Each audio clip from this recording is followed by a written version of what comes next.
Hello and welcome. Today I'm going to talk about two powerful techniques used to help people manage and reduce anxiety: in vivo exposure and imaginal exposure exercises. These are forms of exposure therapy, a key component of CBT, and they're used to help individuals confront their fears in a gradual and controlled way. I'll explain what these exposures are, how they work, and how we can create an exposure hierarchy to guide the process. And I'll also introduce you to a helpful tool called the SUDS scale, which helps us measure anxiety levels throughout the process. Let's dive in. Exposure therapy works by gradually confronting feared situations or triggers in a carefully structured and supported way. The purpose is to help you learn through direct experience that your fears are often overestimated and that you can handle the anxiety that arises. This process looks a little different for everyone. Your therapist will work with you to adapt it to your specific goals and challenges. There are two types of exposure exercises: in vivo and imaginal exposure. Let's start with in vivo exposure. The term in vivo comes from Latin meaning in real life. In vivo exposure involves directly facing the feared object, situation, or place in real life. For example, if you have a fear of dogs, in vivo exposure might involve gradually interacting with real dogs in controlled and supported settings. The idea is to expose yourself to the feared situation in a way that's manageable and incremental so that over time, your anxiety decreases. If you're afraid of swimming, for example, an in vivo exposure could begin with visiting a nearby body of water or a bathtub, then gradually progressing to sitting on the edge with your feet in the water. The key is to start small and increase the difficulty as you become more comfortable. Each time you face your fear in real life, your brain learns that the situation isn't as dangerous as it once seemed. In vivo exposure exercises can be incredibly effective because it allows you to gather real-life evidence that your fears are not as threatening as they appear. It also helps you to break the cycle of avoidance, which reinforces the anxiety over time. Now let's move on to imaginal exposure exercises. Imaginal exposure involves vividly imagining or visualizing the feared situation in your mind, not experiencing it in reality. This is helpful when confronting something in real life, like past traumatic events, or situations you cannot directly confront, like the death of a loved one. For example, if you have a fear of public speaking, you might begin by imagining yourself standing in front of an audience, feeling the anxiety rise, and then experiencing the situation in your mind.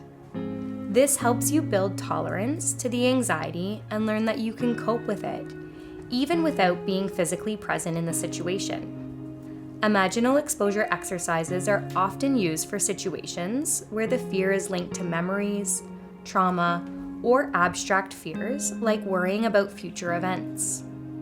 By mentally confronting the feared scenario in a safe and supported environment, you begin to decrease the intensity of the emotion attached to it. Both in vivo and imaginal exposure exercises can be powerful tools for reducing anxiety, but it's important to approach them in a gradual and structured way with the support of a trained therapist. This is where the concept of an exposure hierarchy comes in. An exposure hierarchy is a list of situations that trigger anxiety. By organizing these situations in a manageable way, you can work through them gradually, starting with the less intimidating scenarios and working your way up. This helps you build confidence and reduces the risks of becoming overwhelmed. Here's an example.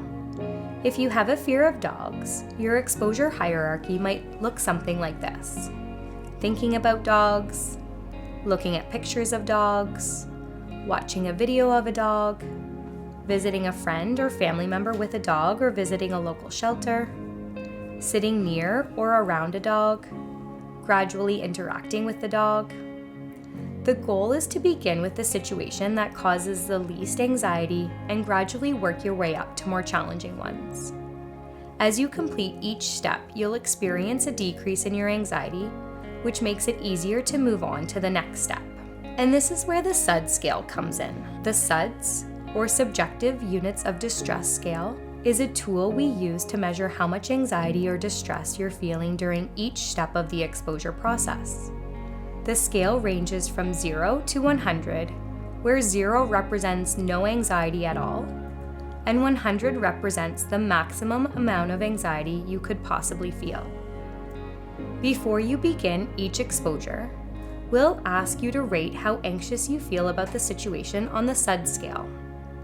After the exposure, we'll check in again to see how much your anxiety has decreased. The goal is to see that, with repeated exposure, your anxiety gradually decreases and becomes more manageable. By measuring your anxiety with the SUDS scale, we can track your progress and adjust your exposure hierarchy if needed. It helps ensure that the exposures are challenging enough to create progress, but not so overwhelming that they cause distress that's difficult to manage. Developing an exposure hierarchy is a collaborative process between you and your therapist. Together, we'll identify your fears, create a hierarchy that's tailored to your needs, and then gradually expose you to these situations in a way that feels manageable.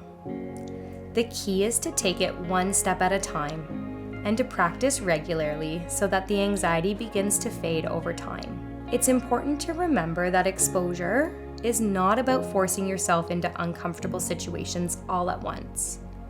It's about taking gradual, controlled steps to face your fears in a way that is empowering and manageable. Over time, this helps to reduce the intensity of your anxiety and build resilience. Are you ready to start your journey toward confronting your fears and building resilience today? The Ontario Structured Psychotherapy program is here to support you.